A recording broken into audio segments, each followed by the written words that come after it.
Intéressons-nous maintenant, toujours à ce DM, mais l'exercice 2 qui se trouve être l'exercice 11 de la feuille de TD, donc le dernier exercice.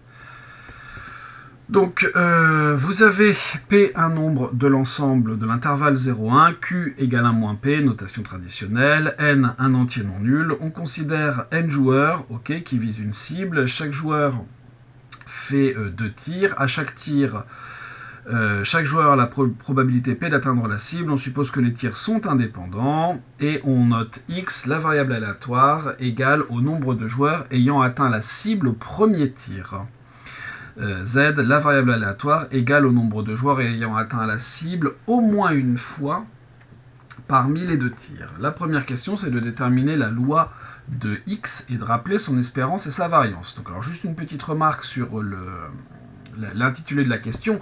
Déterminer une loi, c'est une question qui peut prendre plusieurs formes. Ça peut être soit reconnaître une loi usuelle, soit déterminer la probabilité que X soit égal à quelque chose pour toutes les valeurs du support.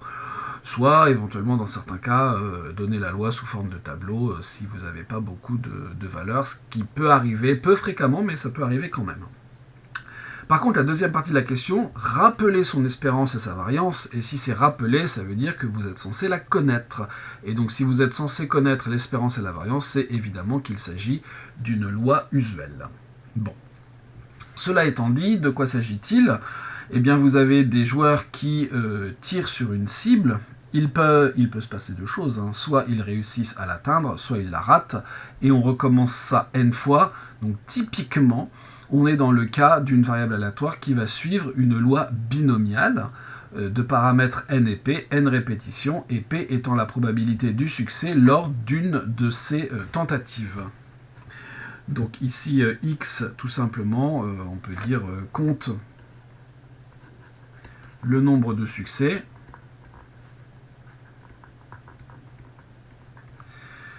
qui est atteindre la cible.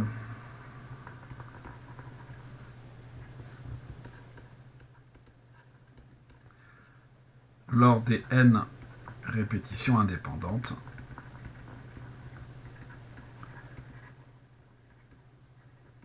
Du tir sur la cible. C'est d'écrire proprement. Tir sur la cible. Donc ça suffit pour justifier que x suit la loi binomiale de paramètres n et p.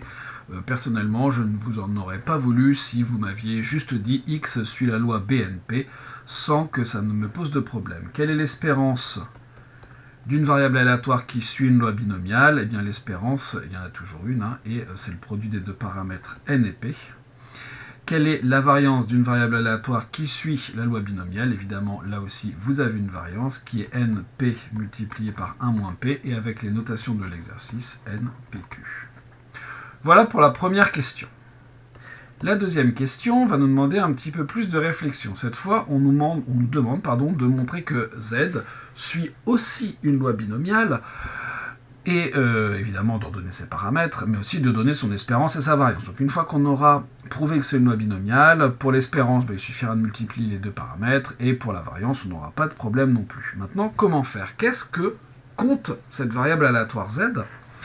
Z, tout simplement, est égal au nombre de joueurs ayant atteint la cible. Donc qu'est-ce qu'on compte ici? On compte le nombre de succès là aussi, mais le succès, c'est le joueur a atteint au moins une fois la cible. Donc il va falloir qu'on ait un travail préliminaire de recherche, de probabilité que le joueur atteigne au moins une fois la cible lors des deux tentatives.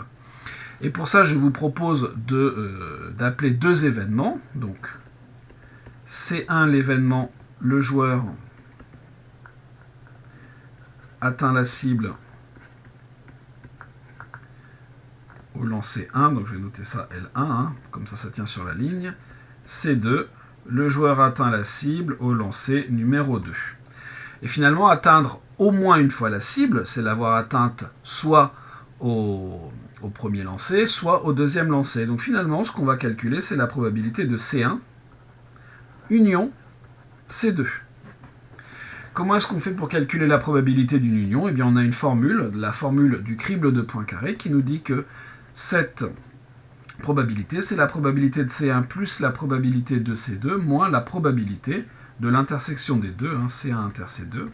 C'est la formule du crible de Poincaré. Voilà.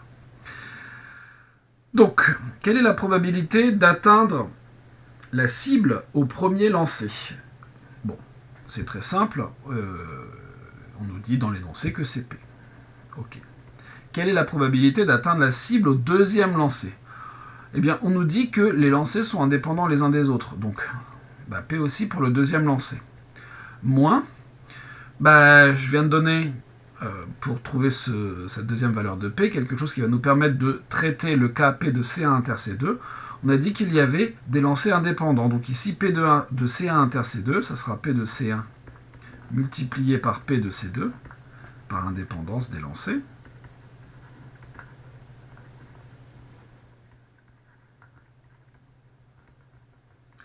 Ce qui nous fait 2P moins P multiplié par P, donc moins P carré. Ou si vous préférez, P facteur de 2 moins P. Cela étant dit maintenant, qu'est-ce que je peux dire de cette variable aléatoire Z? Eh bien, la variable aléatoire Z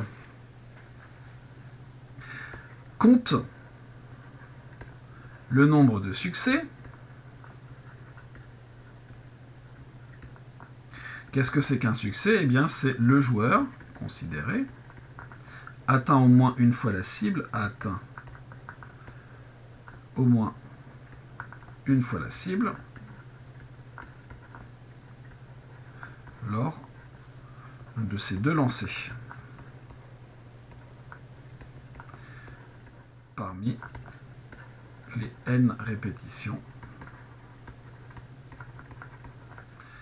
indépendantes. Donc ce qu'on vient de dire ici, ni plus ni moins, c'est que Z suit la loi binomiale, dont les paramètres sont le nombre de... alors non pas le nombre de lancers cette fois, mais le nombre de joueurs qui vont faire chacun de lancers, donc il y en a n, et la probabilité pour un joueur d'atteindre au moins une fois la cible lors de ces deux lancers, c'est la probabilité que l'on vient de calculer, c'est-à-dire P, facteur de 2 moins P.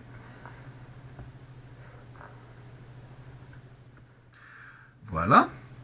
Donc, quelle est l'espérance de Z? Eh bien, on aura NP facteur de 2 moins P. Et quelle est la variance de Z? J'aurai NP facteur de 2 moins P multiplié par 1 moins P facteur de 2 moins P. Voilà. Et le plus simple, je pense, c'est de distribuer. Donc on aura NP facteur de 2 moins P moins P facteur de 2 moins P au carré. C'est-à-dire NP 2 moins P moins. Alors, est-ce que c'est forcément intéressant de développer ça? Non, c'est pas forcément intéressant de développer ça comme ça. J'espérais qu'il y ait une simplification possible à cause du 2 moins P là, mais on va pas s'embêter. Donc on aura NP 2 moins P.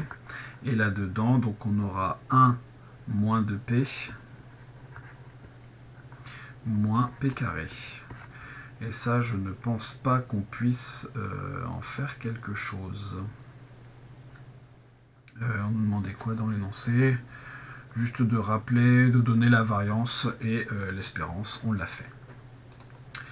Donc voilà pour cette deuxième question. Troisième question, on pose cette fois grand Y égale Z moins X. Que représente Y? Eh bien, Y va compter le nombre de joueurs qui ont touché la liste, qui ont touché la cible, pardon, qui ont touché ou atteint, ça revient au même, la cible, mais uniquement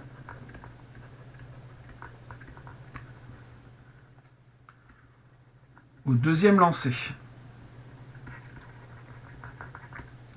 C'est-à-dire, sous-entendu là-dedans, qu'ils ont raté la cible au premier lancer, mais ils l'ont bien atteinte au deuxième. Et donc, avec les notations précédentes, j'ai besoin de connaître la probabilité d'atteindre la cible au deuxième, sachant que, enfin pas sachant que, d'atteindre la cible au deuxième et de l'avoir raté au premier. Ce qui veut dire P de C1 bar inter C2, avec les mêmes notations que tout à l'heure.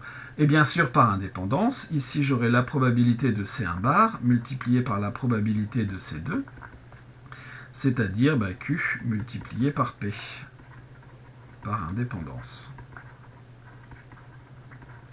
Et donc on va en déduire, pour la même raison que les questions précédentes, que Y suit la loi B de N et PQ, ou QP évidemment. Ça revient au même, puisque le produit, vous le savez depuis très longtemps, est commutatif. Quatrième question. Les variables aléatoires x et y sont-elles indépendantes? Et vous remarquez que la dernière question nous demande de calculer la covariance du couple xy, ce qui veut dire que très probablement que les variables aléatoires x et y ne sont pas indépendantes, puisque si elles l'étaient, la dernière question, elle serait triviale, elle reviendrait à dire que la covariance vaut 0, et probablement qu'on ne vous aurait donc pas posé cette question. Donc ce que l'on va faire, c'est qu'on va regarder deux événements, leur intersection et le produit des probabilités. Regardons par exemple l'événement x égale n et y égale n.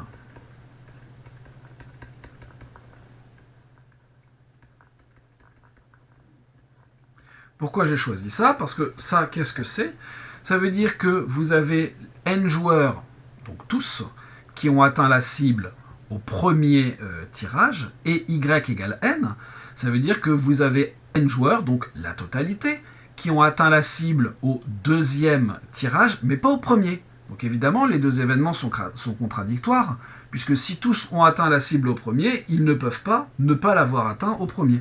Donc cette probabilité-là vaut 0.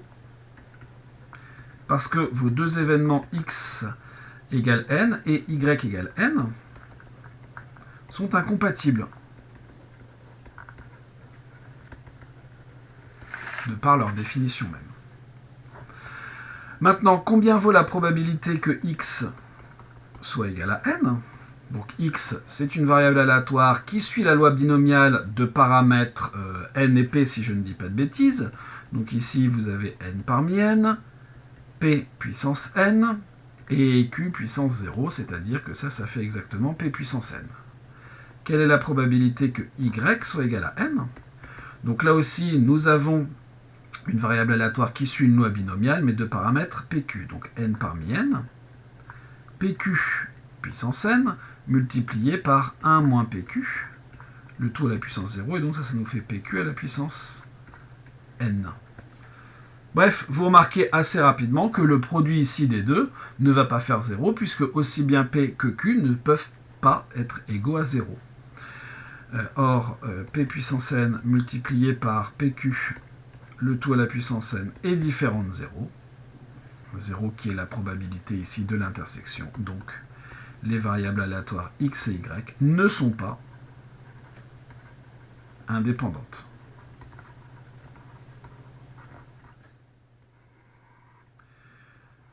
J'en profite pour vous signaler quelque chose que j'ai vu dans certaines copies que j'ai feuilletées. Je vais bien faire le S. Dans certaines copies que j'ai feuilletées, donc vous me faites bien ce raisonnement, c'est-à-dire que vous cherchez la probabilité ici de l'intersection d'un couple d'événements, la probabilité de chacun des deux événements, vous remarquez que le produit des deux n'est pas égal à la probabilité de l'intersection, donc ça c'est très bien. Par contre, j'ai vu dans plusieurs copies que vous me concluez que, de ce fait, les variables aléatoires sont indépendantes. C'est-à-dire que vous avez fait tout le travail bien comme il faut, mais c'est juste la conclusion finale qui est l'exact contraire de ce qu'elle devrait être. Ce qui est un petit peu dommage. Dernière question, donc c'est la question 5, où on nous demande la covariance de x et de y. Pour calculer la covariance de x et de y, il faudrait donc qu'on calcule l'espérance du produit xy moins l'espérance de x multipliée par l'espérance de y. L'espérance de x multipliée par l'espérance de y, il n'y a pas de problème là-dessus. Par contre, chercher l'espérance de xy, ça va être un petit peu plus difficile. C'est pas forcément infaisable, mais à mon avis, il y a du travail. On va être un petit peu plus malin. Pourquoi ? Parce qu'on va regarder ici, si on nous a fait étudier la variable aléatoire z, dont on ne s'est pas encore servi, c'est pas un hasard. Qu'est-ce qu'on peut dire de v de x plus y ? On l'a déjà utilisé dans l'exercice précédent. C'est v de x plus v de y moins 2 fois la covariance de x et de y. Et il se trouve que, miraculeusement, vous avez y qui est z moins x, ce qui revient à dire que z, c'est x plus y. Donc votre variance ici de z, elle est égale à la variance de x plus la variance de y, moins 2 fois la covariance de xy, qui est précisément ce que l'on cherche. Tout ça pour dire que la covariance de x et de y, qu'est-ce que c'est ? C'est la variance de x plus la variance de y, moins la variance de z, le tout divisé par 2. Ce qui nous fait la variance de x, où est-elle, Ici c'est npq, avec ces 3 variables aléatoires, vaut mieux pas se tromper. La variance de y, on ne l'a pas ici, mais c'est npq multiplié par 1 moins pq, moins la variance de z, elle est là, np2 moins p, et puis cette chose-là qui suit, donc np2 moins p, et dans l'autre, si je me rappelle bien, c'est 1 moins 2p moins p carré. Tout ça divisé par 2. Moi, je me suis trompé en recopiant. Non, c'est bien ça. Et donc, on peut mettre, bien sûr, 1 demi de np en facteur de ici q, plus q, facteur de 1 moins pq, moins 2 moins p, facteur de 1 moins 2p, moins p carré. C'est ça. Alors, ici on pourrait s'en sortir en faisant apparaître du Q peut-être. Est-ce que c'est utile ? Ici on aurait donc 2 moins P, c'est 1 plus 1 moins P, donc ce qui nous fait du 1 plus Q. Ici le 1 moins 2P. 1 moins P, je peux dire que c'est Q, donc ça c'est Q moins P. Et moins P carré, alors P moins P carré, j'aurais pu dire que c'était P facteur de 1 moins P, je ne sais pas si c'est vraiment judicieux. Est-ce qu'il y a moyen de laisser ça comme ça ? Au pire, on peut simplifier et on ne l'a pas vu. Mais en tout cas, on a trouvé comment calculer la covariance. C'est ça qui est important dans cet exercice. Et donc voilà ce qui conclut cet exercice 11, à moins que je me sois trompé quelque part dans les calculs.